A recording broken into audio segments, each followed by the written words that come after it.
정말 우리 인생은 그런 것 같습니다. 길을 걸어가는 나그네 같아서 이제 어떤 길을 가느냐에 따라 참 많이 달라지는 것 같습니다. 우리 학교 다닐 때 배웠던 프로스트의 시인가요? 가지 않은 길 하는 시가 많이 공부하는 분들 마음에 남아있는 줄 믿습니다. 인생을 가다 보면 내가 걷지 않은 길, 가보지 않은 길, 또 가지 않은 길 때문에 또 미련을 갖고 더 쳐다볼 때도 있기는 있는 것 같습니다. 그러나 나는 인적이 드물고 사람이 많이 가지 않은 그 길을 내가 걸어갔다. 그걸 보면서 예수님 좁은 길을 말씀하시나 그런 생각이 들 때가 있습니다. 인생길은 그런 것 같습니다. 어떤 길을 선택하고 어떤 안내를 받아서 어떻게 가느냐에 따라 분명히 확 달라지는 것 같습니다. 성경이 그 길입니다. 하나님의 말씀을 따라 그 길을 가면 하나님의 말씀이 내 발에 붙어있는 등불이 되주셔서 칠흑 같은 밤일이라도 한 발짝 한 발짝 밝혀주시고 나를 베스트 웨이, 최고의 인생길로 인도해 주실 줄 믿습니다. 오늘 하나님 말씀이 그렇게 됐으면 좋겠습니다. 특별히 성경 안에는 인생이 어두웠던 시절에 또렷하게 목표지를 보고 잘 살아왔던 신앙인들이 나옵니다. 저는 그 대표적인 사람 중에 한 사람이 예레미야라고 생각합니다. 왜 더 그러냐 하면은 이스라엘의 역사 속에 가장 칠흑 같고 영적으로 답답하고 앞이 보이지 않는 시절을 살아갔던 사람입니다. 그 시절에 하나님 부르심을 받아서 하나님이 기뻐하실 만한 그 길을 걸어갔기 때문에 하나님이 예레미야의 인생을 굉장히 이뻐하셨던 것 같습니다. 물론 그러나 우리가 지금 예레미야서를 읽고 있습니다만 그 인생 자체의 그 길 자체는 험한 길이었습니다. 세상에서 아주 인기 없는 길이었고요. 세상에서는 배척받는 길로 때로는 옥에 갇히기도 하고 지렁탕에 빠지기도 하고 두드려 맞기도 하고 정말 눈물을 흘려 사람들에게 말하기도 하고 힘든 길을 걸어갔지만 하나님은 그를 높이셨습니다. 그래서 오늘 예레미야서 첫 장 1장 본문 말씀 1절로 10절까지 말씀을 나누게 되는데요. 그냥 말씀이 아니라 이 예레미야의 살아갔던 시대가 얼마나 영적으로 다악했던 깜깜했던 시절인지 모릅니다. 혼란스럽고 어둡고. 그래서 오늘 본문에 나온 것처럼 본문 2절에요. 아몬의 아들 유다왕 요시야가 다스린 지 13년의 여호와의 말씀이 임하니라 하는데요. 그 요시야 왕 13년 때부터 마지막 바벨론이 망가질 때 완전히 남왕주다가 망할 때 시드기야 왕인데 11년인데요. 완전히 망하기까지 41년간을 사역하는데 그때부터 시작해서 요시야 왕 이후에 아주 이스라엘의 악한 왕들이 올라오게 됩니다. 그러니까 얼마나 하나님을 떠났는지 하나님의 마지막으로 몽둥이를 드셔서 이스라엘 자체를 해파시켜 버리십니다. 성전을 다 부시게 하고 그 백성을 다 붙들려 가게 하시고 완전히 나라를 없애버리십니다. 그런 와중에 하나님 말씀을 선포하고 사역을 했어야 됐던 사람이 누구냐면 예레미야입니다. 너무 어두운 시대이기 때문에 너무 밝은 신앙의 모습으로 살고 있는 빛과 어두움의 조화가 예레미야가 얼마나 위대한 인생을 살았는지를 더 신앙을 위대하게 보이게 합니다. 오늘날도 그런 것 같습니다. 오늘날은 밝은 세상인 것 같으면서 영적으로 가장 칠흑같이 어두운 세상 중에 하나인 것은 분명한 것 같습니다. 하나님을 알되 하나님을 따르지 않고 하나님의 말씀을 알 때 그 말씀대로 살지 않는 가장 패역한 인생이 오늘날인 것 같습니다. 교만할 대로 교만해지고 정말로 그런 것 같습니다. 특별히 여러분과 제가 미국 땅에 살고 있습니다만은 미국은 한때 하나님의 말씀에 목숨을 걸었던 나라입니다. 하나님의 말씀 중심대로 살아보려고 노력했던 나라고요. 그리고 흔적들이 남아 있습니다. 통용되는 돈에도 보면 뭐라고 써 있습니까? In God we trust. 우리는 하나님께서 미국을 강한 나라로 키워주실 것을 믿습니다. 돈을 찍으면서도 그걸 찍어놓아야 됐던 심정들이 있었습니다. 시대가. 오늘날에는 그런 것이 다 사라지는 것 같습니다. 지금 말하면 뭐라 그럽니까? Which God? Who is that? 그래서 심지어는 법적으로도 예수 그리스도를 말하지 못하게 하고 기도하지 못하게 하고 틀어막고 있는 것이 오늘 미국의 현실입니다. 영적으로 캄캄한 세상을 살아가면서 이 시대 속에서 우리가 어떻게 신앙생활을 어떻게 살아가야 되는지 오늘 본문 말씀이 우리에게 빛이 됐으면 좋겠습니다. 오늘 본문 시작하면서 오늘은 말씀 제목을 하나님의 사람으로 사는 법하고 정해봤는데요. 이 땅을 살아가면서 우리가 둘 중에 하나로 살 수 있습니다. 세상 사람으로 살든 하나님의 사람으로 살든 둘 중에 하나입니다. 예레미야는 이스라엘 백성까지도 세상의 길을 쫓아서 잘못된 길을 막 뛰어가고 있을 때 하나님의 사람으로서 하나님의 길을 따라서 걸어갔던 사람입니다. 그리고 오늘 본문 말씀을 시작으로 해서 과연 그 인생 어떻게 걸어가야 되는가, 우리가 주일마다 차곡차곡 예레미야서를 또 나누게 되겠습니다만은, 그래서 우리 인생을 살아가는 방법과 길이 환하게 보이는 그런 하나님의 인도하심이 있었으면 좋겠습니다. 제일 먼저 에레미야라는 선지자는 하나님의 부르심을 따라 살았습니다. 그에겐 너무 클리어했던 것 같아요. 어떻게 사십니까? 왜 사십니까? 그러면 나는 하나님의 부르심을 받았기 때문에 산다. 오늘 본문 말씀에 보면은 2절 말씀에요, 여호와의 말씀이 예레미야에게 임하셨고 하는 말씀이 나옵니다. 임하셨고. 그런데 4절에 다시 나오는 말씀이요, 여호와의 말씀이 내게 임하니라 하고 나옵니다. 그러니까 계속 반복해서 나오는 말씀이 뭐냐면요, 하나님의 말씀이 에레미야에게 임했다 하는 것입니다. 하나님의 말씀이 에레미야에게 임했다는 게 얼마나 중요한 것인지요. 오늘은 말씀이 시작하자마자 가장 중요한 게 뭐냐면 하나님이 에레미야를 찾아오셨다 하는 것입니다. 그런데 뭐 어떻게 찾아오시냐면 하나님의 말씀이 그에게 임했다. 우리는 모릅니다. 성경이 침묵하는 부분에 하나님이 어떻게 말씀, 천사를 통해서 와서 전해주셨는지, 아니면 마음속에 말씀하셨는지, 귀에다가 들리게 말씀하셨는지, 환상 속에 말씀하셨는지, 천국에 들림 받아서 올라갔더니 보좌 앞에서 그 말씀을 하셨는지 우리 모릅니다. 근데 분명한 게 있습니다. 에레미야에게 하나님의 말씀이 임했다는 것입니다. 성경을 보면 위대한 신앙인들마다 완전히 인생길이 달라지는 교차로가 있습니다. 우리 출애굽기에 보면 모세도 왕실에서 40년, 광야에서 40년, 80년 인생을 삽니다. 여기서 보통 인생이 끝이거든요. 근데 그 80세가 되었을 때 광야에서 우리가 아는 것처럼 가시떨기 나무 가운데 불이 있어서 쫓아가 보니까 거기서 소리가 있어. 그죠? 소리가 있습니다. 그게 뭐냐면 하나님께서 모세를 부르셔서 모세야, 모세야 하고 부르십니다. 하나님의 음성을 들은 것입니다. 가시떨기 나무가 하나님이 아니고요, 불이 타고 있는데 가시가 다 타서 없어지지 않는 묘한 모습 속에서 놀랍습니다. 그래서 모세야 모세야 부르시는 음성을 모세가 들었기 때문에 그날 그 자리에서 하나님 말씀대로 신발을 벗고 엎드려서 말씀을 듣기 시작하면서 모세의 인생은 어떻게 보면 시작됩니다. 하나님 말씀이 임했더라. 바꾸겠습니다. 다른 말로 하면 하나님이 그를 부르셨더라. 모세야 모세야 부르신 것처럼 오늘 말씀도 시작하면서 첫 번째가 뭐냐면 하나님이 예레미야를 찾아오셔서 그를 부르셨더라. 이것입니다. 우리 인생이 분명히 달라지는 건 언제 달라지냐면요, 하나님이 나를 부르실 때 달라집니다. 하나님이 나를 찾아오셨을 때 달라집니다. 이 신앙이라는 것은 나는 잘 믿을 거야 그럴 때부터 그래가지고 몸부림치고 딱 믿어지는 게 아니고요, 하나님이 나를 찾아오셔야 됩니다. 근데 예레미야나 모세나 과거나 현재나 하나님이 찾아오시는 공통된 방법은 뭐냐면요, 하나님이 그 사람에게 말씀하시는 겁니다. 우리도 마찬가지입니다. 인생을 살아가다가 하나님 안 믿었는데 오늘날 내가 하나님 믿었다 그러면 무엇이냐면요, 하나님의 말씀이 내 가슴속을 뚫고 찾아오시는 날이 있습니다. 그날 믿어집니다. 창조자 하나님이 살아계신 것과 그분이 예수 그리스도를 이 땅에 보내주신 것과 내 죄를 위해 십자가에 못 박아서 정말로 내 죄를 없게 해주시고 나를 그만큼 사랑하신다는 것이 내 마음속에 뼛속까지 이렇게 느껴질 때가 있습니다. 받아들여지는 거죠. 하나님의 말씀이 내게 받아들여지는 시간이 있다거든요.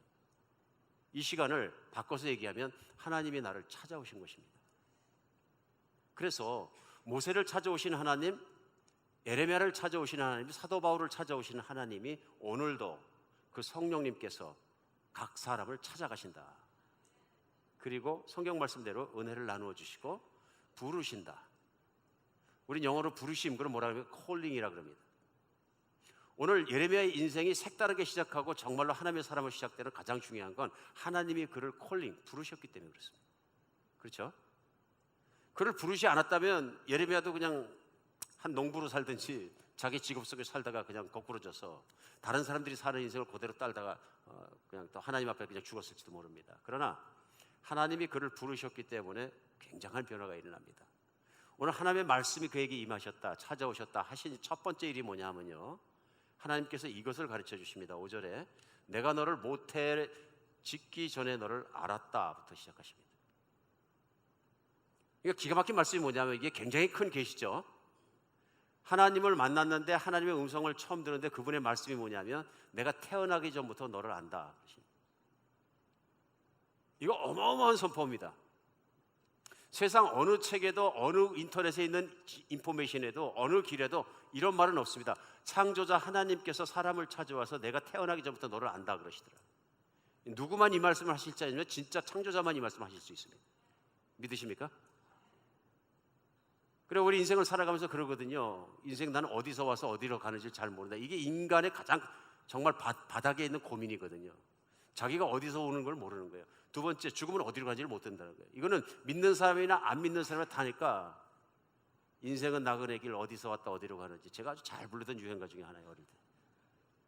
지금 생각해보니까 티네이저 때는 뜻도 모르고 불렀어요. 근데 살아갈수록 그 묘한 그 운이 남아요. 이게 정말 그렇다. 그렇죠? 어디서 온지를 모르는 거예요. 인생의 가장 첫 번째 문제가 뭐냐면 내가 어떻게 태어났는지 어디서 왔는지를 모른다는 거예요. 그러면 부모님한테 뭐 여쭤봐라. 그러니까 부모님은 뭐 할 말이 없죠. 왜 그런 걸 알려고 그러냐? 다 크면 알게 된다. 이게 크면 알을 문제가 아니죠. 그냥 니네 엄마하고 니네 아빠하고 그냥 자고 일어났을 때 네가 생겼더라. 그렇죠? 모른다는 얘기죠. 부모도 모른다는 얘기입니다. 네가 어디서 왔는지. 그런데 오늘 하나님 말씀 뭐냐면 네가 태에서 생기기도 전에 내가 너를 알았다 그러죠. 그 말씀은 뭐냐면 내가 너를 지은 내 창조자다 하는 선포인 거죠. 내가 주인이다. 태어나기 전부터 너는 내 마음속에 있었고 내 생각 속에 있었고 그래서 내가 너를 그 시대 그 사람 내 모습으로 태어나게 했다. 내 부모를 결정한 것도 나고 내 시대를 결정해서 태어나게 한 것도 나다. 내가 이 땅에 인간으로 존재하는 것은 내 생각이다. 내 마음이다. 그걸 첫 번째로 알게 하셨습니다. 우리가 하나님을 알을 때 첫 번째 알게 되는 것이 그건 같습니다. 난 세상에 우연히 태어났거나 갑자기 엄마 아버지가 실수해서 태어난 게 아니라 난 하나님께서 나를 생각하고 이 세상에 이 시대에 만들어주셔서 태어나게 해주셨구나. 이게 아는 것이 얼마나 중요한지 모르겠습니다. 부족한 저도 많은 시간을 그런 인생을 살았던 것 같습니다. 어디서 왔는지 모르니까 제가 사춘기 때 최고의 고민이 친구들과 함께 더불어서 무엇이냐면요, 인생은 무엇이냐 하는 것에 답을 찾으려고 노력한 거예요. 그때 14살 때부터 시작한 게 20살이 넘도록 계속 똑같은 질문이 인생은 무엇이냐. 나중에는 안 되니까 어떻게 합니까? 친구들 모이면 열심히 철학하는 친구들도 있고 다 그랬는데요. 그냥 술이나 먹자. 전국에 가서 그거죠. 술이나 먹자. 결국은 찰나주의나 쾌락주의나 그런 주의로 그냥 빠져버리는 것 같습니다. 그냥 모르니까 노세 젊어서 노세. 이게 신학대학 가서 박사학위 안 받아도 이게 최고의 논문이다. 그렇다는 얘기죠. 어떻게 왔는지를 모르니까, 창조자를 모르니까 인생이 정리가 안 됩니다. 그러니까 모르게 되면 어떻게 살아야 될지 길을 모릅니다. 근데 결국 선택하는 길들이 뭐냐면 내 마음대로 사는 게 제일 좋은 길이다. 근데 알고 보면 내 마음대로 사는 게 결코 좋은 길이 아니었다. 신앙은 창조자가 계시고 그 창조자께서 나를 생각하셨고 나를 이 땅에 존재하게 만드셨다는 것을 받아들이고 믿는 것입니다. 인생을 바르게 살려면 거기서부터 시작하는 거죠. 나는 우연히 생긴 존재가 아니라 하나님의 생각 속에 마음 속에 있다가 실제 이 세상에서 존재하게 되었다. 오늘 이 말씀 속에서 우리가 분명히 할 수 있는 건 뭐냐면요, 내가 그래서 세상을 사는 동안에 하나님께서 나를 생각하셔서 에레미야를 부르신 것처럼 나를 부르셨다는 것입니다. 오늘 조금 전에도 말씀드린 대로 우리 예수님을 믿는 그리스도인들은 각 사람이 하나님을 만난 기억을 가지고 있습니다. 그래서 뭐냐면 어느 날 하나님이 살아계신 것과 그는 나를 사랑하셔서 나를 찾으신다는 걸 믿게 된 거예요. 그래서 거듭나서 그분의 자녀가 되고 예수 그리스도의 보혈로 닦음받아서 새 사람이 되고, 그리고 예수의 부활을 믿어서 내가 영원히 사는 걸 믿으면서 하나님을 아버지라고 부르게 된 거죠. 그렇죠? 그래서 로마서 8장은 우리가 성령을 받았기 때문에 하나님을 아버지라고 부른다. 오늘도 가끔 그런 게 있는 것 같아요. 나는 구원받았는지 안 받았는지 확신이 없어요. 고린도후서 13장에 말씀하시는 것처럼 당신 속을 보세요. 당신은 진정으로 진심으로 하나님을 아버지라고 부를 수 있습니까? 또 그 하나님을 아버지라고 부르는 이유가 내가 나의 주인으로 섬기는 예수 그리스도가 내 죄 때문에 십자가에 죽으시고 그가 부활하신 걸 믿고 내가 옛사람은 죽고 이제 새 사람이 되었기 때문에 하나님이 자유하겠다는 믿음 가운데 내가 아무리 내 속을 뒤져봐도 나는 하나님이 나의 창조자이시고 나를 맡은 아버지이십니다. 믿어지십니까? 이게 믿어지시면 구원받은 거고요, 안 믿어지시면 못 받은 거예요. 믿으십니까? 너무 쉬운 거예요, 사실은. 그러니까 에레미야가 부르심을 받은 것처럼 우리도 부르심을 받았다, 그런 얘기죠. 이게 무슨 부르심이에요? 예, 세상의 것으로부터 하나님의 것으로 부르심을 받은 거죠. 그러니까 이 세상에서 소명, 곧 하나님의 부르심 중에 가장 중요한 부르심은 잊지 말아야 될 부르심이 뭐냐면요, 내가 세상의 것이었는데 하나님을 믿지 않고 죽을 수밖에 없고 지옥을 가는 존재였는데 이제는 예수 그리스도로 말미암아 하나님의 것으로 부르심을 받았다는 것이죠. 우리가 인생을 살아가면서 바르게 살 때 첫 번째, 바르게 가져야 될 첫 번째 것은 하나님이 나를 부르셨다. 하나님께서 부르신 거지 내가 찾은 건 아니다, 사실. 그래서 사도 바울은 내가 누구냐, 교회의 교인이 무엇이냐 하는 것을 아주 클리어하게 정의한 부분이 있습니다. 그걸 고린도전서 1장을 열자마자 1절과 2절에 사도 바울은 이렇게 표현합니다. 비춰주시면, 하나님의 뜻을 따라 그리스도 예수의 사도로 부르심을 받은 바울과 형제 소스데네는, 첫 번째 절에서 사도 바울은 항상 얘기하는 것이 있습니다. 내가 바울이 된 것은, 내가 사도가 된 것은, 내가 정말로 여러분에게 말씀을 전하는 것은 예수 그리스도로 말미암아 하나님이 나를 부르셨기 때문이다. 똑같이 고린도서 1장 1절에도 예수 그리스도의 사도로 부르심을 받았다, 이렇게 얘기합니다. 두 번째, 그 사도가 고린도 교인들에게 고린도 교회에 편지를 합니다. 지금 수치는 고린도 교회예요. 근데 고린도 교회를 2절에서 뭐라고 표현하냐면요, 고린도에 있는 하나님의 교회, 곧 예수 안에서, 그리스도 예수 안에서 거룩하여지고 성도라 부르심을 받을 자들과, 이렇게 얘기합니다. 그러니까 고린도가 수치인인데요, 고린도 지역에 사는 교인들이에요. 그 표현에서 뭐냐면 하나님의 교회, 곧 이렇게 표현합니다. 고린도 지역에 있는 하나님의 지역교회, 곧 이란 얘기는 이퀄, 그 다음에 같은 뜻이란 얘기죠. 교회는 무엇이냐면 예수 그리스도 안에서 거룩해지고 성도라 부르심을 받은 자들의 공동체다, 얘기합니다. 그러니까 교회가 무엇입니까? 그러면 예수 그리스도 안에서 그리스도로 말미암아 거룩하여지고 이제는 세인트, 성자라 부르심을 받는 사람들이 함께 살아가는 곳이다. 교회 전체가 그런 것이죠.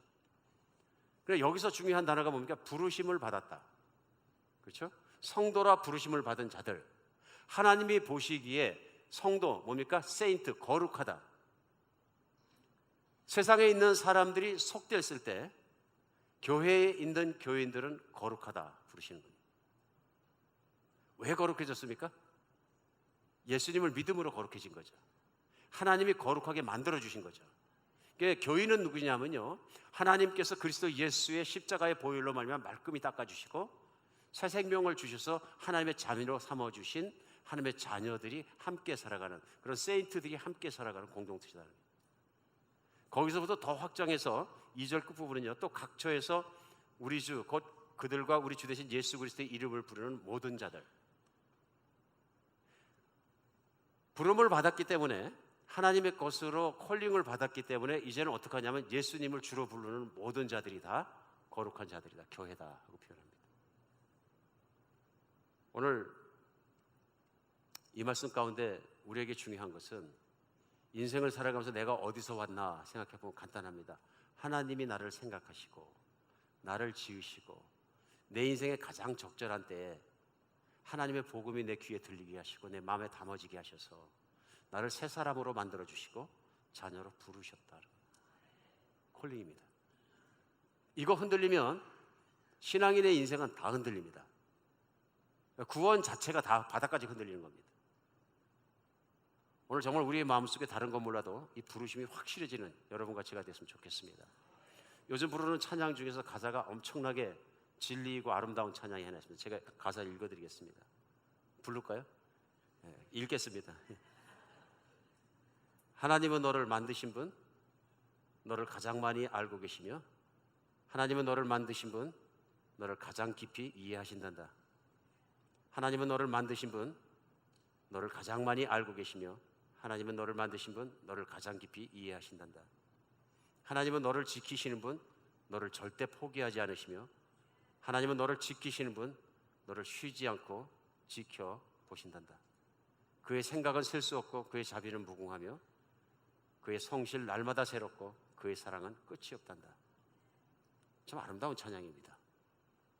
인생을 잘 살기 위해서 첫 번째 필요한 것은 무엇이냐면요, 내가 하나님께서 나를 찾아와서 하나님께서 나를 불러주시고 나를 붙잡으셨다는 것입니다. 신앙은 내가 붙잡고 대롱대롱 매달린 것이 아니고요, 천국 가고 싶어서. 신앙은 하나님께서 나를 부르시고 그의 것으로 불러주셔서 그의 것을 삼아주셨다는 확고한 믿음입니다. 오늘 그래서 하나님의 부르심이 확실하지 않으면 성도가 성도로 살 수 없다. 왜냐하면 하나님이 이 세상을 살아가면서 바르게 사는 첫 번째 방법은 뭐냐면요, 성도답게 사는 것이거든요. 그런데 내가 성도라는 것이, 내가 세인트라는 것이, 내가 성자라는 것이 확실히 안 믿어지면 성자같이 못 사는 것입니다. 우리 너무나 많은 경우에 나는 성자가 아닌 것 같아요. 왜냐하면 우리 연약함이 있기 때문에 그렇거든요. 그러나 예수님을 믿는 순간에 하나님 앞에서 내 죄가 씻어지고 백옥같이 깨끗해지고 성자가 되신 것을 믿으시기 바랍니다. 신앙생활이라는 것은 성자를 만들려고 노력하는 것이 아니라 예수님을 믿는 순간 성자가 되었고 성자답게 사는 것입니다. 인생은 그 부르심에 합당하게 사는 것입니다. 오늘 두 번째 우리가 본문 가운데 배울 수 있는 것은요, 아무리 세상이 어둡고 혼란하고 칙칙할지라도 하나님의 부르심의 목적을 깨닫고 사는 것입니다. 에레미야는 보통 사람에서 하나님의 부르심을 받고 특별한 사람이 되었습니다. 그 특별한 사람 중에 포함되는 것이 하나 본문 가운데 뭐냐면요, 하나님이 그를 사용하실 그가 이 땅에 있는 동안에 목적을 가지고 계시다. 하나님 그걸 뭐라고 말씀하셨냐면요, 5절에요. 내가 너를 모태에서 짓기 전에 너를 알았고 내가 배에서 나오기 전에 너를 성별하였고 구별하였다고 말씀하십니다. 구별한 건 우리도 마찬가지죠. 세상의 것이었는데 하나님의 것으로 따로 세워주신 것입니다. 그러면서 계속되는 말씀은 너를 여러 나라의 선지자로 세웠다. 이건 인생의 purpose, 목적이죠. 인생의 목적입니다. 그래서 예레미야는 이 말씀을 듣는 순간부터 시작해서 하나님께서 그를 사용하시고, 선지자는 뭐 하는 사람이냐면요, 하나님의 말씀을 듣고 그 말씀을 담아서 하나님의 백성들에게 전하는 역할을 하는 자입니다.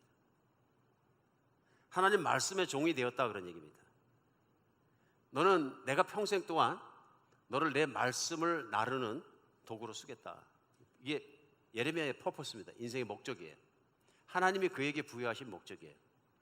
그래서 예레미야 삶이 위대하다고 처음 화두에 말씀드렸던 건 뭐냐면, 그의 삶이 하나님의 목적대로 살아갑니다. 하나님의 목적대로 말씀을 나르는 삶을 살아갈 때에 그 말씀을 받았던 이스라엘 사람들이 타락하고 타락해 있어서 육신적으로 자기 만족을 위해 살아가는 것 외에는 관심이 없었어요. 하나님께 관심이 없고 하나님 말씀을 관심이 없었어요. 자연적으로 일어난 게 뭐냐면 에레미야가 가장 인기 없는 사람이 됩니다. 요즘으로 생각하면 사역자 중에서 진짜 인기가 없었다 이런. 두 번째는 배척받는 사역자가 됩니다. 맨날 아픈 소리만 해. 잘못했다, 죄를 졌다. 이제 우리 에레미야서를 계속 나누겠습니다만 지적만 하고. 그러니까 이번에는 비인기인일 뿐만 아니라 미움을 받는 사람이 되어버렸다. 사람들의 왕으로부터 시작해서 백성까지 미움받는 사람이 됩니다. 천덕꾸러기가 됩니다. 나중에는 어떻게 되냐, 핍박받는 사람으로 발전합니다. 두드려 맞고 옥에 갇히고 밥 못 먹고 죽을 때까지 눈물을 흘리면서 하나님 말씀을 전했던 사역자입니다. 이가 이렇게 할 수 있는 가장 큰 이유는 뭐냐면요, 하나님께서 나를 그 일을 하라고 부르셨기 때문입니다. 우리 인생을 살아가면서 많은 걸 생각할 수 있습니다. 근데 그 많은 것 중에 인생을 어떻게 살까 했을 때 제일 중요한 게 뭡니까? 하나님이 나를 부르셨기 때문에 내 인생에 담아주신 하나님의 목적을 발견하고 뜻대로 살아야 된다는 것이 성경의 원칙입니다. 우리 각자의 인생에는, 우리가 그릇이라면 하나님의 인생에 담아주신 목적이 있습니다. 우리 그 목적을 따라 살아가야 되는 거죠. 근데 그 목적을 찾지 못하고 목적을 알지 못하고 살게 되면 나는 하나님의 사람입니다, 교인입니다, 나는 그리스도입니다 말하지만 정작 내 인생을 무엇을 말하고 있냐면 나는 그러나 여전히 내 마음대로 살고 있습니다. 내 마음대로 사는 게 어떻게 사는 겁니까? 나의 호불호를 따라 사는 거죠. 한자인데 뭐라 그래야 되나? 호불호. 그러니까 좋아하는 거 싫어하고, 그러니까 내가 좋아하면 따라가고 내가 싫어하면 안 하고, 이런 인생을 살 수밖에 없다. 그래서는 성자의 삶을 살 수가 없는 거죠. 하나님의 것이 된 사람은 삶의 특징이 뭐냐면 하나님의 뜻을 찾아서 뜻대로 살아가는 것입니다. 예레미야는 그렇게 살았다, 그런 얘기예요. 오늘 첫 번째 레슨을 받습니다. 하나님에게 6절에 보면 선지자로 세웠다 그러시니까 내가 슬프도소이다 말씀해서 주여에 보서 나는 아이라 말할 줄 알지 못합니다. 하나님께서 나를 하나님의 입으로 쓰시겠다는데 난 말할 줄 모릅니다. 그러니까 뭐라 그러는 거예요? I'm not that kind of person. 난 하나님이 생각하시는 것처럼 그런 사람이 아닙니다. 이게 뭡니까? 지금 하나님이 더 잘합니까? 예레미야를 자신이 더 잘합니까? 사실은 불신앙의 고백이죠. 하나님이 그를 꼽으셨을 때는 말 잘하라고 뽑으신 게 아니죠. 하나님의 종으로 뽑으신 겁니다. 그랬더니 오늘 뭐라 그러냐면 저는 말을 잘하지 못합니다. 저도 가끔 경계합니다. 하나님 말씀 전하라고 설교자를 뽑아주셨더니 말 잘해가지고 자기 말에만 취해버리면 비극이죠. 하나님 말씀을 잘 전해야 되는데, 잘 전하는 사람이 돼야 되는데 말 재간을 부르면, 그래서 누가 이요셉 목사님 참 달변이에요 그러면 얼굴 화끈해집니다. 화끈해집니다. 이요셉 목사는 달변은 아닌 것 같고 뭐 그런 것 같은데 하나님 말씀 열심히 전하고, 그럼 칭찬입니다. 굉장한 칭찬이죠. 오늘 저는 달변이 아닙니다. 뭐 저는 어린아이라 그랬으니까 그때 뭐 나이가 한 20세에서 22세쯤 된 것으로 보이는데요. 처음 시작할 때 보통은 이스라엘 사람의 사역을 한 30세 시작한다고 얘기하니까 아직 너무 젊어서 말씀을 선포하면 사람들이 안 듣습니다 하는 어린아이기 때문에 그렇다는 얘기를 할 수도 있을지도 모르겠습니다. 어느 것이든 간에 예레미야가 첫 번째 배워야 됐던 것은 하나님을 의지하는 겁니다. 인생의 목적을 따라갈 때는 내가 가진 능력이 아니라 하나님의 부르심을 분명하게 믿으면 그 길을 따라갈 때 하나님의 그 길을 이루신다는 걸 가르치십니다. 그러니까 하나님께서 7절에 보면 너는 아이라고 말하지 말고 내가 너를 누구에게 보내든지 가면서 내가 내게 무엇을 말하거든 그걸 말해라. 내가 그걸 왜 걱정하냐 그러면 말 잘할 필요 없고 너는 내 말만 전하면 된다. 아마 예레미야 시대에 많은 거짓 선지자들이 있었습니다. 40년을 사역하는 동안 거짓 선지자의 숫자는 막 이루 말할 수가 없습니다. 시대마다. 그래서 진짜 하나님의 말씀을 받아서 전하는 선지자는 거의 드물다 하는 것입니다. 그러니까 오늘 말씀 뭐냐면 말 잘할 필요 없다. 너는 내 말만 듣고 전하면 된다 하고 말씀하시는 것입니다. 어쩔 때는 부족하다고만 얘기하는 것도 꼭 겸손한 건 아닌 것 같습니다. 하나님은 쓰시겠다는데 저는 부족하게 해서 못하겠습니다 하는 것은 자꾸 내 능력만 생각하니까 그런 것 같습니다. 오늘 말씀 중에 첫 번째는 하나님 부르심 받았다는 믿음과 확신 가운데 살아야 된다. 그것이 하나님의 사람이 이 시대를 사는 길이다. 두 번째는요, 목적대로 살아야 된다 그랬는데요, 우리 각자에게도 목적이 있습니다. 어떤 목적이 있을까요? 성경은 우리에게 크리하게 주시는 목적이 있습니다. 예레미야를 하나님께서 선지자를 부르신 목적은 뭘까요? 누구를 위한 것일까요? 하나님을 위한 것일까요? 예레미야를 위한 것일까요? 둘 다 아닙니다. 보면 결국 백성들을 위한 것입니다. 이 부르심의 목적은 항상 백성을 위한 것입니다. 하나님은 그 나라를 사랑하시고 백성을 사랑하시고 그 백성을 정말로 위해서 모든 걸 내어주시고 생명까지 내어주시는 분입니다. 그들의 관심은, 죄송합니다, 하나님의 관심은 항상 백성입니다. 그러니까 진짜 왕인 거죠. 왕이 나쁜 왕은 어떤 왕이냐? 항상 자기만 생각하는 겁니다. 우리가 사극 많이 보잖아요. 사극하면서 충신과 간신의 차이가 뭡니까? 정리 안 해보셨습니까? 간신은 자기만 위하는 부하고 충신은 왕과 나라를 생각하는 사람이 충신 아닙니까? 맞습니까? 하나님 나라 안에 동일한 그 이해가 있어야 되는 것 같아요. 하나님이 에레미야를 부르셨을 때는 에레미야의 영광을 위해서 부르지 않으셨다는 것입니다. 하나님이 에레미야를 부르신 것은 하나님의 백성 이스라엘 사람들을 위해서 부르셨다. 그것은 에레미야 평생을 거친 하나님의 사람들, 곧 이스라엘 공동체를 섬기는 섬김 가운데 부르신 것입니다. 오늘날은 어떻게 부르실까요? 저는 오늘날도 똑같다고 생각합니다. 하나님의 모든 관심이 어디 있느냐? 쉽습니다. 교회에 있습니다. 우리는 그렇게 하나님의 모든 관심은 나에게 있습니다. yes. 하나님의 자녀이기 때문에 관심에서 손 떼진 않으십니다. 그러나 하나님의 관심은 교회에 있습니다. 그러니까 왜 그러느냐? 신약 성경을 보면 신약 성경 사도행전은 교회가 어떻게 생겼느냐 하는 것을 사도들을 따서 보여주시고, 사도행전 이후에 나와 있는 모든 서신서의 수신자는 교회입니다. 마찬가지로 요한 사도가 요한계시록에 보면 들림받아서 예수 그리스도 앞으로 갔는데 예수님이 앞에 놓고 보고 계신 건 7 금초대 곧 교회들이라 이렇게 말씀합니다. 손에 들고 계신데 7 별을 들고 계신데 7 별은 그 교회에 보낸 메신저들이라, 사역자들이라 이렇게 말씀하십니다. 그러니까 예수님 앞에 있는 교회를 쳐다보시고 교회를 손에 들으시고 손바닥처럼 매일 들여다보시는 건 뭐냐면 하나님의 교회라는 것입니다. 구약은 어디입니까? 이스라엘 공동체입니다. 그 이스라엘 공동체 안에 하나님이 같이 사셨거든요. 왕이 되셔서. 신약에서는 교회입니다. 오늘 예레미야는 교회를 선지자로 말씀 전하는 자로 섬기도록 부르심을 받은 겁니다. 그게 목적입니다. 오늘날도 하나님은 우리를 구원시키셔서 나의 것으로 불러주시고 나의 교회, 하나님의 교회에 포함시켜 주셨습니다.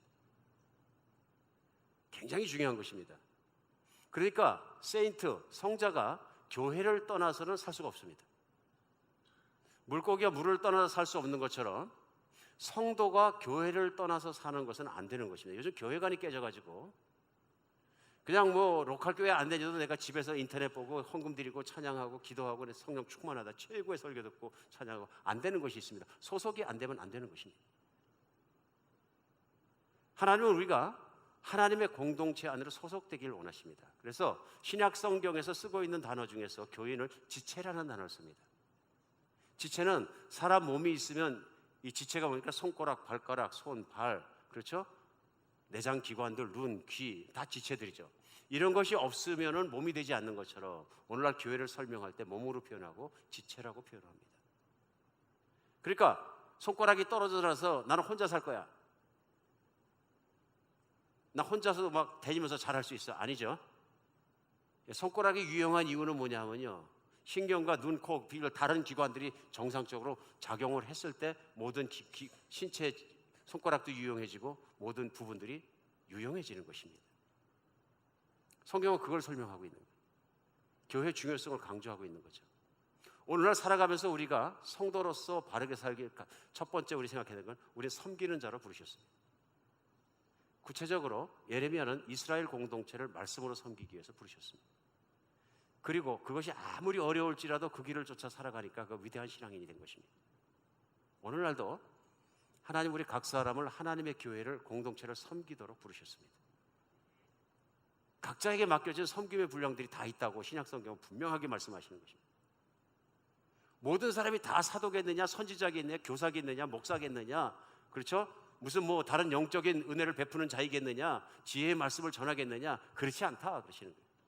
거기서 나와 있는 그 직분들은 그것만 있는 것이 아니라 예를 들면 이런 말이죠. 그러니까 교회에서 어쩔 때는 가장 필요한 사람이 누구입니까? 제가 볼 때는 밥하는 분일 수도 있습니다. 교제를 안 하면 교회가 썰렁해지는데 누군가 말없이 하나님이 주신 나의 사명으로 받아들이고 나의 목적으로 믿고 그 목적을 수행하는 사람이 있는 거예요.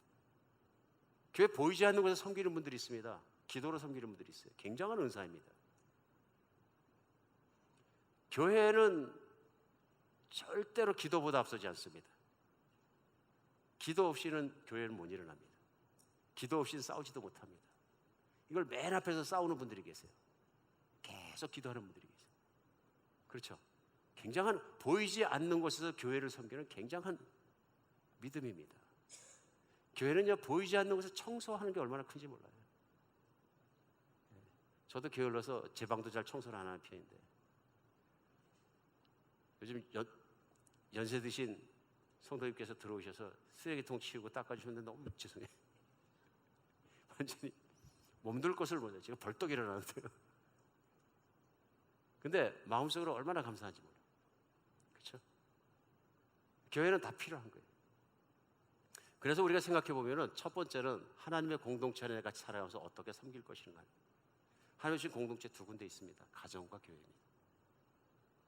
가정에서 내 자리가 있습니다. 가정에서 가장 역할이 가장을 제대로 안 하면 망합니다. 가장이 만약 가정을 팽개쳤다는 얘기는 관심이 딴 데 나가 있어요. 큰일 납니다. 큰일 납니다. 아무리 잘 산 것 같아도 가정을 버리면 끝입니다. 마찬가지로 신앙생활도 교회를 팽개쳐버리면 안 됩니다. 교회는 내가 해야 될 것이 있습니다. 내가 섬겨야 될 것이 있고요. 하나님께서 내 안에 생각하신 것이 있습니다. 교회는 나만 영적으로 만족하는 이기주의를 충족시키는 것이 아닙니다. 하나님도 그런 것에 관심이 있는 것은 아닌 것 같습니다. 교회를 잘 섬기도록 성령도 충만하고 믿음도 충만하고 그 길 가운데 계속 쓰시는 줄 믿으시기 바랍니다. 우리 교회를 섬기기 위해서 필요한 게 뭐냐면 섬기는 은사입니다. 섬겨야 되겠다. 저는 한비전 교회 목장에 있어서 너무 자랑스럽고 감사해요. 저는 왜냐하면은 정말로 우리 목자님들을 존경합니다. 진심입니다. 발벗고 따라가도 못 따라가는 섬김이 있어요. 특별히 10년 이상을 막 목자 생활하면서 변함없이 성도를 섬겨온 분들이 계세요. 이건 굉장한 헌신입니다. 왜냐하면 사람은 누구나 편한 걸 원합니다. 가만히 있으면 신앙생활 편합니다. 그렇죠? 여러분 혹시 그런 거 느껴보셨어요? 뭐 신방을 와달라고 담임 목사를 초청하든지 아니면은 성도들의 목장을 열어가지고 밥을 하든지 처음에 해보면 굉장히 어렵지 않습니까? 물론 은사가 있어서 사람 이렇게 막 모이는 걸 좋아하고 그러신 분들은 처음에 해도 쉬울지 모르겠어요. 이건 은사입니다. 근데 보통은 굉장히 어렵습니다.